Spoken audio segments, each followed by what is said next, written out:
Hey, welcome to a new video. The Great Migration in Africa is one of the most spectacular natural phenomena in the world. Each year, millions of animals, mainly wildebeests, zebras, and gazelles, move en masse through the Serengeti-Mara region in Tanzania and Kenya.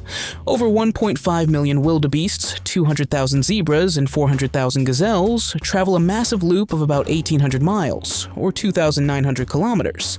But this isn't just a regular relocation, it's a fight for survival, driven by the search for fresh grass and water, closely tied to the rainy season. Between December and March, the herds gather in the southern Serengeti to give birth. From April, they gradually move northwest, reaching the Grumeti and Mara rivers by July, where the infamous and deadly crossings take place. Crocodiles and strong currents turn it into a heart-pounding spectacle. In November, with the arrival of the short rains, they return south again. This massive migration is vital for the ecosystem, keeping the grasslands healthy and providing food for predators like lions, cheetahs, hyenas, and crocodiles. Are you new to this channel? Make sure to subscribe and hit the notification bell. And before we start, also like the video. Umoja, which means unity in Swahili, is a unique women's village in Samburu County, northern Kenya. It was founded in 1990 by Rebecca Lolasoli and 14 other women as a refugee for women escaping gender-based violence. Men are not allowed in Umoja. Only boys raised there may stay until they turn 18. The women have built a self-sufficient community by making and selling traditional Samburu beadwork to tourists. They also run a cultural center, a visitor campsite, and a primary school for their children and local kids. In addition, the village plays a key role in raising awareness about women's rights and the importance of girls' education. Despite outside threats, Umoja continues to grow, offering women a safe place to rebuild their lives. The community has received international recognition and is often visited by human rights organizations and documentary filmmakers. It has become not just a refuge, but also a powerful symbol of female resilience and independence in a traditional society. Umoja has inspired the creation of several other women-only villages as a strong statement against centuries-old patriarchal traditions. In Africa, you'll find vehicles powered entirely by human strength, by pedaling or by hand. They are inexpensive, cleverly designed, and often essential in areas where fuel is scarce, or roads are nearly non-existent. In countries like Uganda, Malawi, Zambia, and Kenya, there are well-known bicycle ambulances. Bikes are tricycles fitted with a stretcher to transport sick, injured, or pregnant people from remote villages to clinics. In cities like Ansarab in Madagascar, you'll see colorful pousse-pousse, hand-pulled rickshaws used daily as affordable transportation. For people with disabilities, there are hand-powered tricycles, widely used in Nigeria, Ghana, and South Africa, often made from recycled materials and adapted for rough terrain. In rural areas, pedal-powered water pumps and grain mills are used in countries like Ethiopia, Kenya, and Senegal, allowing heavy labor to be done with minimal resources. Ganvie lies in southern Benin, on Lake Nokwe, and is often called the Venice of Africa. This floating village is home to around 45,000 people and can only be reached by canoe. It was founded in the 17th century by the Tofinu people as a refugee from slave hunters. The name Ganvie literally means, "we survived." Houses, schools, markets, and places of worship all stand on wooden stilts, with walls made from bamboo or palm leaves and roofs of thatch or corrugated metal. Everything is designed to avoid damaging the lake. The residents live off fishing and aquaculture, using a traditional technique called a kaja. Underwater fences made from branches and palm fronds that attract fish. This technique creates artificial reefs that support sustainable fishing. Ganvie is also famous for its floating markets, where traders sell their goods directly from canoes, offering a unique and vibrant glimpse of daily life on the water. Visitors can tour the village by canoe, passing floating markets and experiencing its unique culture. From above, they look like dotted patterns in the sand, the mysterious fairy circles of Namibia. Found in the dry grasslands of the Namib Desert, these bare patches range from 6 to 49 feet or 2 to 15 meters in diameter, surrounded by rings of tall grass. They stretch over long distance, creating a surreal landscape. Some scientists believe underground termites are responsible, eating the plant roots and leaving the centers bare, while moisture is preserved for the grasses around the edges. Others think it's simply a natural growth pattern caused by water scarcity. Recent research suggests the circles form due to a combination of factors. Both termite activity and plant competition for water contribute to the patterns. Satellite images show thousands of these circles, neatly spaced across vast plains as if laid out with a ruler. The exact cause, however, remains debated, and some local legends attribute the circles to supernatural forces. This feels like a live-action version of the Avengers, but even crazier. A lion, a bear, and 2 sheep pulling a chariot together. In Africa, working animals have been essential for centuries. Oxen, donkeys, horses, sheep, and goats have all played roles in farming, transport, and trade. But a lion as a draft animal is something we mostly know from myth and history. For example, the goddess Sabile in the ancient Mediterranean world was often depicted riding a chariot pulled by lions, symbolizing power and dominance over nature. While lions were never actually used as draft animals in Africa, they have always been the ultimate symbol of power, leadership, and royal authority. So the idea of a lion pulling a chariot is both fascinating and completely removed from everyday African life. But a lion as a draft animal? How did this man even manage to tame such wild animals to pull a chariot together? What do you think? In the magical village of Hogsback, deep in South Africa's Eastern Cape, you'll find the Eco Shrine, an impressive fusion of art, ecology, and spirituality. Artist Diana Graham built this open-air installation in 1995 as a tribute to the interconnectedness of all life on Earth. Overlooking the Amethol Mountains, it's a place where mosaics, paintings, and sculptures blend with nature to encourage reflection on our planet. One of its highlights is a tree covered in mosaic art, inspired by Yggdrasil from Norse mythology, a symbol of the interconnectedness of everything. Another standout is Earth Peace, an artwork representing Earth as a self-regulating organism. The peaceful atmosphere, pond, fountain, and views of the famous Three Hogs peaks make it a serene spot. In Graham's nearby studio, visitors can observe her creative process and purchase her artworks. Every year on January 10th, the Voodoo Festival, officially called Fête du Voodoo, takes place in Ouidah, Benin. It's a vibrant celebration of the country's spiritual heritage and cultural identity. Since 1996, it has been an official holiday honoring Vodun, an ancient African religion rooted in ancestor worship and nature spirits. The festival begins with a goat sacrifice at the main temple, meant to bring blessings to the celebration.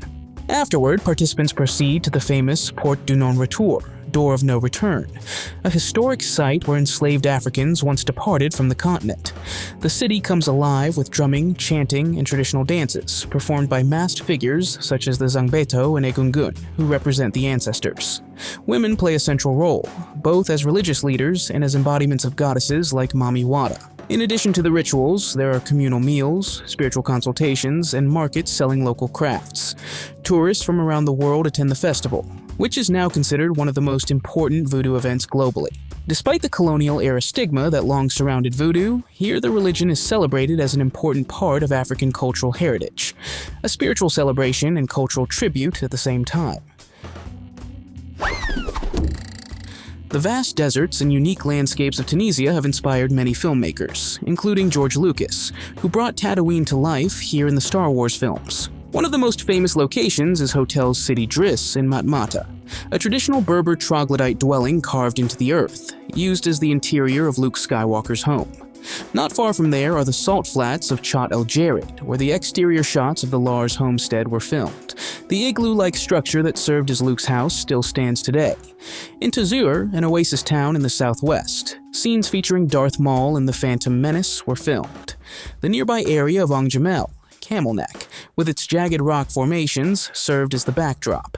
The set of Mos Espa, built for the prequels, remains largely intact, allowing visitors to literally walk the streets of Anakin Skywalker's hometown.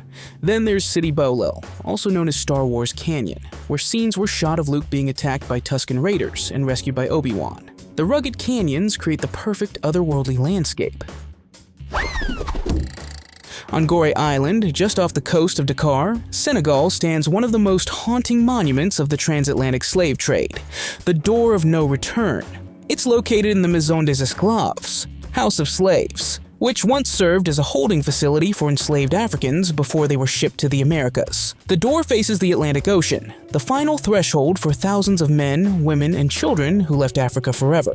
For many, it marked a one-way journey into slavery, displacement, and suffering. Gorée was one of the key slave depots along West Africa's coast. Today, its narrow streets and brightly colored houses still carry the weight of this painful history. The stories of survivors and their descendants keep the memory alive, making the island a place of mourning, remembrance, and resilience. World leaders and members of the African diaspora visit to honor its history. Figures such as Nelson Mandela, Pope John Paul II, and Barack Obama have visited, cementing its status as a global symbol of the legacy of slavery. The Cave of Swimmers is a fascinating archaeological site, still shrouded in mystery. Discovered in 1933, this cave is located in the Western Sahara, in the far west of Egypt. It's renowned for its rock art, especially the images of figures known as swimmers. The cave walls are adorned with numerous drawings of both humans and animals. The swimmers, from which the cave derives its name, are depicted lying on their bellies with outstretched arms and legs, in a posture resembling swimming.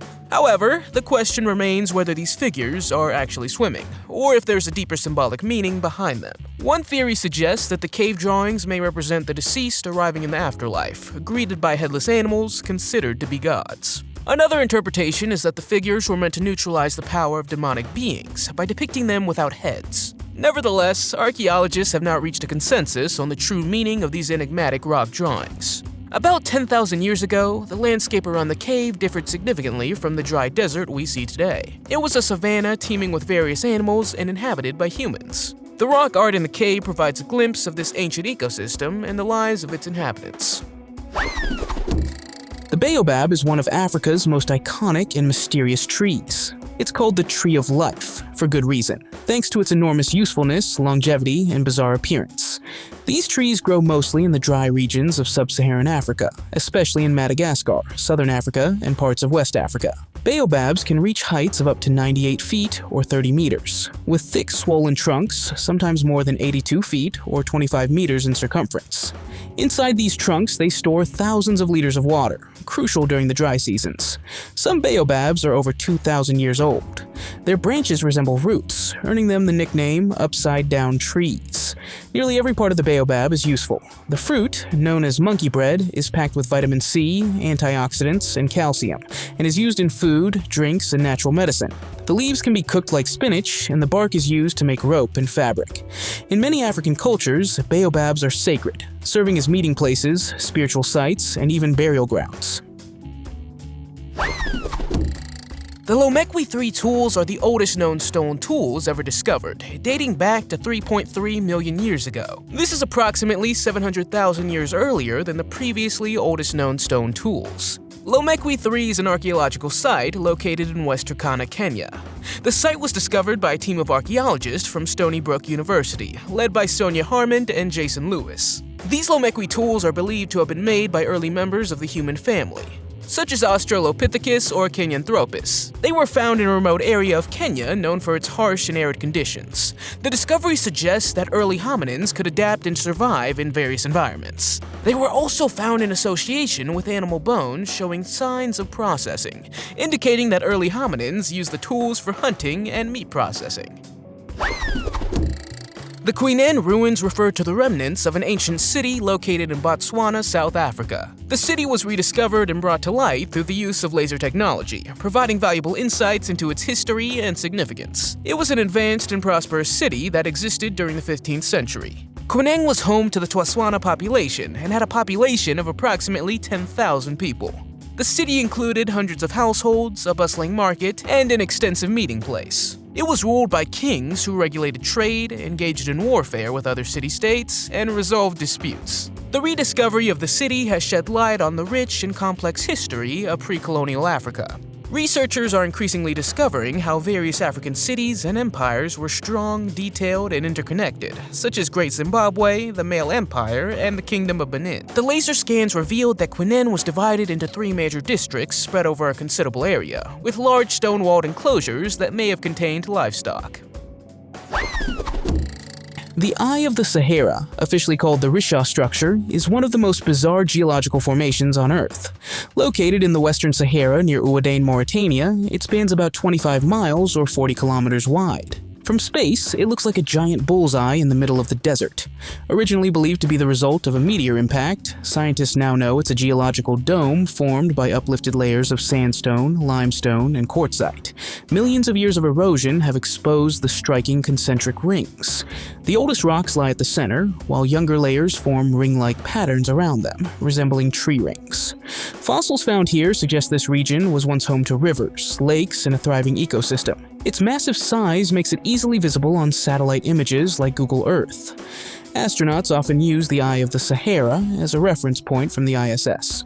While purely geological, the structure has sparked conspiracy theories, with some people believing it might be the lost city of Atlantis based on Plato's descriptions. What do you think? Let me know in the comments. The Namoratunga stones are known as the Dancing Stones and are a historical landmark near the Lake Turkana in Kenya. They consist of 19 basalt pillars arranged in rows on a circular platform made of smaller stones. The stones are nearly 3 feet or 1 meter high and have a cylindrical shape, with some tilted or fallen. The site is believed to be over 2,000 years old, with a recent excavation suggesting an estimated date of 2398 BCE. Local legends surround the origin and purpose of the stones. One of the stories tell of a group of wanderers, possibly explorers from the Turkana tribe, who were turned into stone for ridiculing native dancers at the site. Another story suggests that the stones were a punishment for the first Turkana people who arrived in the area. It's said that a woman who danced at the site was laughed at by strangers, and she used her magical powers to turn them into stone. Researchers who have visited the site suggest that the stones served as an ancient observatory, with their positions aligned with specific stars. This alignment also appears to be connected to the astrological calendar practices of neighboring Kushtic groups, such as the Borana and Gabra. Makoko, located on the edge of Lagos Lagoon in Nigeria, is often called the Venice of Africa. It's one of the world's most remarkable and poorest communities. Originally founded in the 19th century by fishermen from Togo and Benin, Makoko has grown into a floating settlement with an estimated 100,000 to 250,000 residents.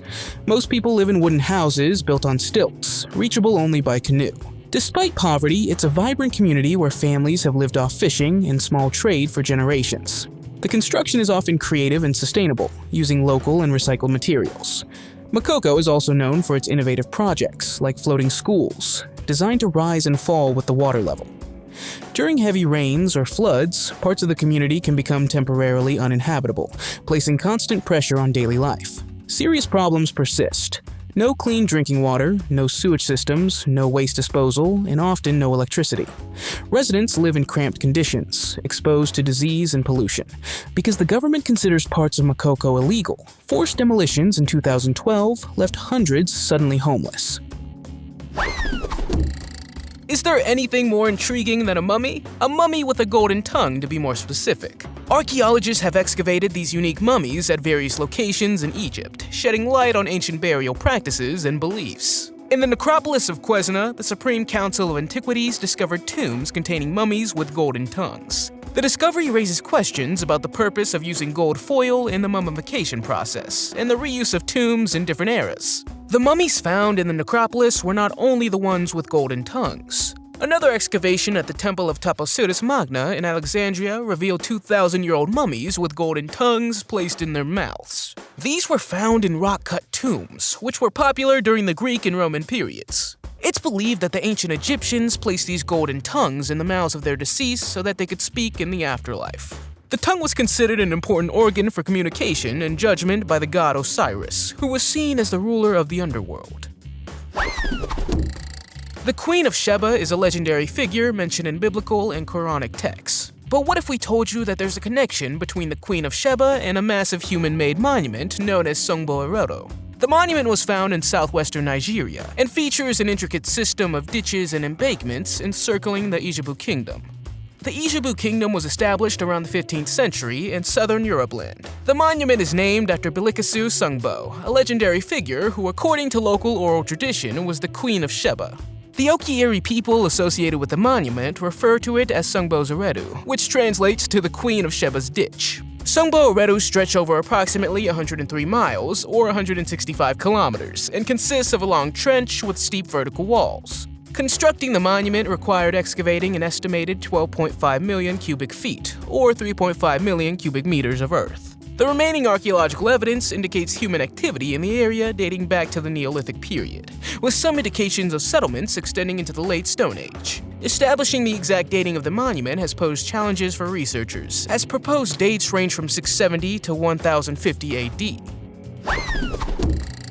Dalol, located in the Danakil Depression in northern Ethiopia, may be the most otherworldly-looking place on Earth. Here you'll find boiling acid pools, brightly colored salt formations, and extreme temperatures. With an average annual temperature of 93.9 degrees Fahrenheit, or 34.4 degrees Celsius, it holds the record as the hottest inhabited place on Earth. Dalol sits below sea level and was formed by volcanic activity. It's one of the most geologically active places, where 3 tectonic plates meet. The landscape bursts with geysers, salt flats, sulfur springs, and acid lakes that glow in neon colors: yellow, green, bright red, and white. The extreme salt concentrations make the water so corrosive that metal quickly deteriorates. Some scientists study Dalol as an analogy for possible alien environments, like those on Mars or Jupiter's moon Europa. The strangely shaped salt structures even resemble coral reefs from another planet. Everything bubbles, hisses, and steams, with toxic fumes often filling the air. Dalol's surreal beauty attracts scientists, photographers, and adventurers, but it remains one of the harshest places on Earth. The idea that Africa is splitting into 2 continents is a subject of discussion among geologists and researchers. The geological phenomenon known as the East African Rift System has given rise to this speculation. This network of valleys stretches from the Red Sea to Mozambique, and it's believed to be slowly pulling Africa apart. However, it won't happen overnight. The process of continental splitting occurs gradually over millions of years. The East African Rift, often referred to as the Rift, consists of 2 major rifts, one running through Ethiopia and Kenya in the east, and the other extending from Uganda to Malawi in the west. The rift began about 35 million years ago, due to tectonic activity in the region. This process could eventually lead to the separation of East Africa from the rest of the continent. If the rift continues to grow, it may fill with water from the Indian Ocean, creating a new sea basin and making the eastern part of Africa a separate island or continent. The Sardine Run, along South Africa's east coast, is one of the most spectacular natural phenomena on Earth. Between May and July, billions of sardines swim northward from the eastern Cape up to KwaZulu-Natal. These silver-colored fish form very long moving clouds in the water, sometimes even visible from the air. But what makes it truly spectacular is the chaos it triggers. It's one giant feeding frenzy. Dolphins herd the fish into bait balls, while birds dive from 98 feet or 30 meters up. Sharks slice through the schools, and humpback whales charge through with open mouths. Underwater, it sometimes looks like a battle scene. Everything moves, hunts, and dodges at the same time. For divers and filmmakers, this is a dream spectacle, though it comes with challenges due to strong currents and the presence of predators. Some years, the run barely happens at all, making it an unpredictable event. It's nature at its wildest, often visible right from the shore or by boat. The Nok civilization is an ancient and mysterious civilization that existed in present-day Nigeria. It's known for its highly advanced culture and intriguing artifacts. The Nok culture thrived from at least 900 BCE to around 200 CE, and is considered one of the earliest complex societies in West Africa. This civilization was first discovered in 1928, when terracotta artifacts were excavated. The sculptures, dating back to at least 500 BCE, depict people with distinctive features such as elongated heads, hollow eyes, and split lips. Due to their precise craftsmanship and unusual features, some have speculated about the origin of these sculptures, describing them as alien-like. The Nok civilization was not only known for its artistic achievements, but also for its advanced metalworking. They crafted intricate objects using iron and copper alloys, including weapons, tools, and ornaments. Their metalworking techniques, including casting, forging, and welding, were highly advanced for their time. The Nok civilization believed that every crime attracted a curse that could have disastrous consequences for the entire family. Despite their remarkable accomplishments, the Nok civilization mysteriously disappeared after 200 CE. Recently, extraterrestrial organic material was found in the mountains of South Africa. Traces of this organic material dating back over 3.3 billion years were discovered in the volcanic sediment in the Makoko Mountains. Scientists believe that these traces of carbon may have originated from ancient meteorites that collided with Earth during that period. While this finding doesn't provide direct evidence of extraterrestrial visits, it does support the idea that the building blocks of life may have arrived on Earth through extraterrestrial sources. The presence of both carbon and nanoscale particles of nickel, chromium, and iron in the sediment is intriguing, and it raises questions about their origin. Were they merely micrometeorites and volcanic activity that preserved these traces? Or was there a more sinister cosmic intervention at play? Who knows? Perhaps extraterrestrial beings set foot on the African continent billions of years ago. What do you think? Orania is a self-governed town in South Africa's Northern Cape, known worldwide because it is exclusively intended for white Afrikaners. It was founded in 1991, just before the end of apartheid, by Afrikaner nationalists who wanted to protect their language, Afrikaans, culture, and heritage in the new South Africa.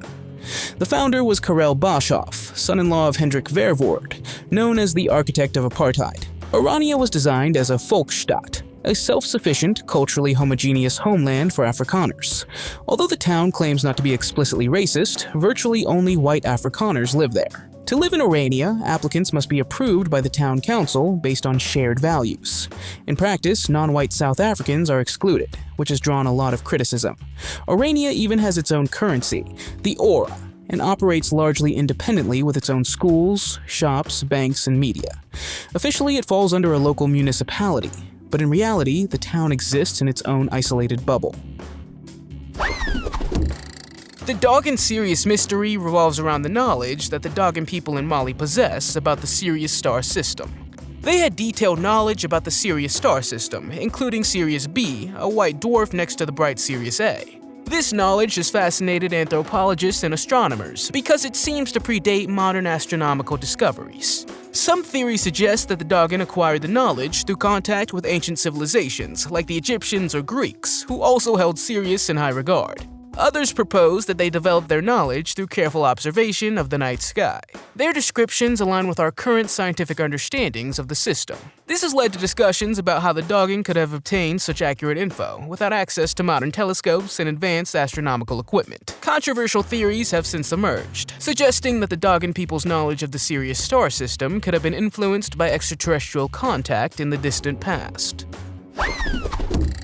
In parts of Angola, Congo, and Zambia, you'll find millions of ancient termite mounds, some of which are 2,000 to 4,000 years old. These massive structures are not only biologically fascinating, but also form one of the largest and oldest animal-engineered landscapes on Earth. Built by fungus-farming termites, the mounds can reach up to 33 feet or 10 meters wide, and 6 to 13 feet or 2 to 4 meters tall.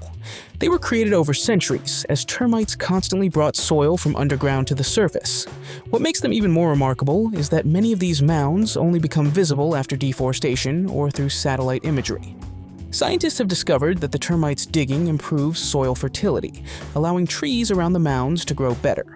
Some mounds are so stable that they remain nearly intact despite their age. Additionally, the mounds serve as shelter for countless other animals, such as snakes, anteaters, and reptiles. In 2019, it was revealed that these termite mounds cover an area the size of Great Britain. From above, they form a dotted pattern stretching across savannas and forests, an impressive example of natural architecture. The Klerksdorp spheres are small objects discovered near Otsdale in South Africa, in deposits of a mineral called pyrophyllite. This mineral occurs in rocks transformed by heat and pressure deep within the Earth's crust and has a leaf-like structure. They not only look strange, but are generally quite mysterious. The spheres vary in diameter from 0.2 to 4 inches, or 0.5 to 10 centimeters, and come in various shapes. They consist of minerals such as hematite, wollastonite, and pyrite, mixed with small amounts of other minerals. Geologists believe they formed about 3 billion years ago in volcanic sediments or ash. The stone spheres eventually changed through interaction with certain fluids, giving them unique patterns. However, there are theories that these artifacts placed out of context and made by intelligent beings. They're approximately 3 billion years old and simply too perfect to have a natural origin, according to some people. Rumors have circulated that NASA examined one of these spheres and determined it to be created in the weightlessness of space. Do you believe this?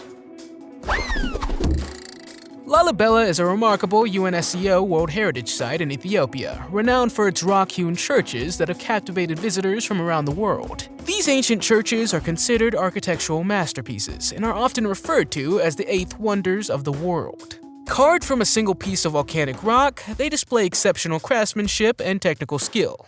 They were built during the 12th and 13th centuries under the rule of King Lalibela, who aimed to create a new Jerusalem in Ethiopia. Each church has a unique design and architectural style, ranging from simple structures to more elaborate and complex ones. Among the most notable churches are the Church of St. George, the Church of Mary, and the Church of Emmanuel. The churches of Lalibela are significant not only for their architectural value, but also hold immense religious and cultural significance. They're important pilgrimage sites for Ethiopian Christians, and are still actively used for worship and religious ceremonies. The intricate carvings and decorations in the churches depict biblical scenes, saints, and various religious symbols. Visitors can explore the underground passages and interconnected courtyards that link the various churches together. The Taung Child is a fossilized skull of a young child belonging to the species of Australopithecus africanus. Discovered in 1924 in Taung, South Africa, it was found by miners and later identified as an early hominid by paleoanthropologist Raymond Dart. The Taung Child provides valuable insights into our understanding of human evolution. While its brain size was relatively small, about 1/3 of the size of modern humans, the skull exhibits human-like teeth. The location of the large hole at the base of the skull suggests an outright posture similar to humans, not the knuckle-walking posture of apes. Initially, the small brain size led some researchers to reject the Taung Child as a human ancestor. Recent research indicates that in early human evolution, bipedalism, walking on two legs, developed while brain size remained similar to that of apes, contradicting the earlier idea that brain enlargement occurred first. Animal fossils associated with the Taung Child suggest an age range of approximately 2.3 to 2.8 million years. The Egungun festival is a vibrant and spiritual tradition of Nigeria's Yoruba people, especially in the regions of Oyo, Lagos, and Osun. During this festival, the spirits of ancestors are honored, as it's believed that during this time they return to the world of the living. Egungun literally means ancestor in mask, and the festival serves as a bridge between the earthly and spiritual realms. Families show respect for their deceased relatives, hoping for protection and blessings. The spirits are represented by dancers wearing full-body costumes made of colorful embroidered fabrics. The swirling movements of the fabrics are seen as physical manifestations of ancestral energy. The costumes are often handmade and passed down through generations. Traditional music, drumming, and chanting are also central to the celebration, welcoming the spirits. Some Egungun ceremonies include secret rituals known only to initiates within the community. It's magical, mystical, and a deeply rooted cultural heritage that comes alive in the streets. The Chamarel 7-colored Earth Geopark in Chamarel, Mauritius is known for its unique geological formation. The Earth here displays vibrant colors ranging from red, brown, violet, blue, and green. It's literally a walk through a colorful landscape with millions of years of history. The colored sand dunes in the geopark are not only visually striking, but also believed, according to local legends, to have healing properties. It's believed that the different colored sands have different healing powers, and visitors take small vials of sand for their own healing purposes. The geopark also hosts a rare tree species known as Trochetta botania, which is found only in Mauritius. The tree has bright pink flowers and is considered a symbol of the island's natural heritage. The geopark also houses a giant tortoise sanctuary, where visitors can get up close and even feed these gentle giants. The tortoises can live up to 200 years and are an important part of the Meridian culture. Meroe, located in modern-day Sudan, was a capital of the ancient kingdom of Kush from 1000 BC to 350 AD. This kingdom once ruled over a significant portion of Egypt. Before Meroe became the capital, the center of Kush was in Napata. Meroe was strategically situated between two cataracts of the Nile and served as a key point for routes connecting Africa, Egypt, the Red Sea, and Ethiopia. In this area, ancient pyramids were discovered, carrying many mysteries. These pyramids contain the graves of over 40 Kushite kings, queens, and other individuals. They've suffered some damage throughout history. Italian explorer Giuseppe Verlini partially destroyed the tops of more than 40 pyramids in the 19th century while searching for treasures. However, contemporary archaeological excavations have revealed valuable artifacts and remains inside the tombs, including weapons, furniture, pottery, and items of Egyptian, Greek, and Roman origin. The Tsawang crater, also known as Pretoria Salt Pan, is one of the best preserved meteorite impact craters in the world. It's located in South Africa. The crater formed approximately 220,000 years ago when a meteorite estimated to be about half the size of a football field struck the Earth's surface. The impact caused a massive explosion and excavated a crater with a diameter of around 0.87 miles, or 1.4 kilometers, and a depth of about 656 feet, or 200 meters. The collision released a staggering amount of energy, comparable to the power of multiple atomic bombs. The name Tswang means place of salt in Setswana, indicating the presence of a large shallow salt pan within the crater. Inside, an ecosystem is formed through the infiltration of groundwater and the accumulation of rainwater. The high salt content supports the growth of certain microorganisms and algae, attracting various bird species that feed on them. In the heart of Mali lies Djenné, home to the world's largest mud brick mosque. This stunning mosque is the symbol of Sudano-Sahelian architecture and is a UNESCO World Heritage Site. The current version was built in 1907, based on an earlier mosque from the 13th century. The structure is made from sun-dried mud bricks, covered with smooth mud plaster, banko giving it its unique appearance. Spires rise up, and wooden beams, Turan, stick out of the walls, both decorative and practical, as they serve as scaffolding for annual repairs. Each year, the entire town joins in during the plastering festival to reapply fresh mud, making it both a religious and social event. The thick mud walls keep the interior surprisingly cool, even during the hot Sahel summers. The building techniques have changed little over the centuries and are passed down from generation to generation. Djenné itself is one of West Africa's oldest cities and was once a major trading hub for salt, gold, and slaves. The Lindenberg heads are a collection of 7 terracotta heads discovered in the eastern Transvaal of South Africa. They're named after the discovery site and are considered the oldest known African Iron Age artworks below the equator. The heads were buried around 500 AD and exhibit certain features such as modeled strips of clay forming eyes, mouth, nose, and ears. The backs of the heads are adorned with incised linear patterns, and the necks are delineated by large grooved rings. 2 of the larger heads appear to have been worn as helmet masks, featuring animal figures on their tops and clay balls representing raised hairlines. The animals are presumed to resemble lion manes. These smaller heads have smaller holes on the lower neck rings, suggesting they were attached to something else. The purpose and significance of the Lindenberg heads remain uncertain due to limited information about the culture that produced them.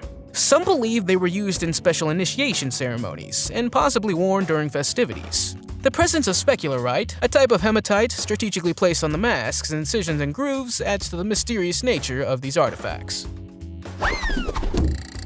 The Obelisk of Axum in Ethiopia has a rich history intertwined with war, power, occupation, and hope. The obelisk occupies a prominent place in the skyline of Axum. It's one of the several ancient obelisks erected in the region during the heyday of the Aksumite Empire, which existed from roughly the 1st century to the 8th century AD. The obelisk is made of granite and stands at a height of about 79 feet or 24 meters. It's characterized by its tall, slender shape and is carved from a single piece of stone. The obelisk is beautifully adorned with intricate engravings depicting architectural elements like doors, windows, and locks. These carvings showcase the refined craftsmanship and artistic skills of the Aksumite civilization.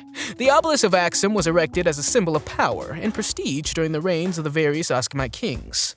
It served as a marker for the important locations, such as royal tombs or religious sites, and played a significant role in the religious and cultural practices of the Aksumite people. The Obelisk of Axum itself has suffered damage during conflicts and invasions, including the Italian occupation of Ethiopia in the 1930s. During this time, the obelisk was looted and transported to Italy as war booty. The Petone sky stones are as eerie as they come, but they didn't fall from the sky. They were given to us. They're characterized by their unusual blue color and their smooth, polished surface, which appears to have been created through the process of heating and cooling. While the exact origin of the Petone sky stones is unknown, some researchers believe they are created by an ancient civilization that possessed advanced knowledge and other technologies. Others believe they could be evidence of extraterrestrial visitation, pointing to their unusual composition and the fact that they do not naturally occur in the region.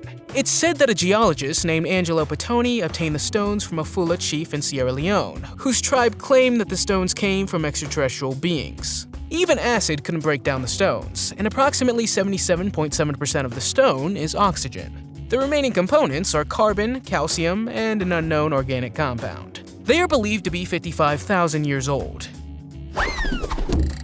On the border of Kenya and Uganda, you'll find the mysterious elephant caves of Mount Elgon, where elephants actually enter caves to mine salt. Located in Mount Elgon National Park, these lava tunnels like Ketum Cave and Chepnyali Cave are ancient formations inside an extinct volcano. What makes this place so unique is the animals' behavior. At night, elephants venture into the caves and use their tusks to chip salt-rich rock from the walls. Buffalo, antelope, and hyenas join in too. Over the years, the caves have grown larger, one of the few natural structures on Earth actively expanded by animals. The caves can reach depths of up to 656 feet, or 200 meters, making them risky for both animals and researchers. Scientists study not only the animals' unique behavior here, but also rare bacteria that thrive in the salty, dark environment. The ancient salt deposits also provide insights into the region's climate and geological history. Mount Elgon features a collapsed volcanic crater and is rich in minerals, especially sodium, which is vital for herbivores. Ketum Cave gained notoriety in the 1980s for its link to the deadly Marburg virus, which later gained worldwide attention through the book The Hot Zone. Have you ever been to Africa? If so, where? Let us know in the comments. If you liked the video, give it a thumbs up. If you want to see more videos we've made, click one on the screen or take a look at the channel. Thanks for watching and see you next time.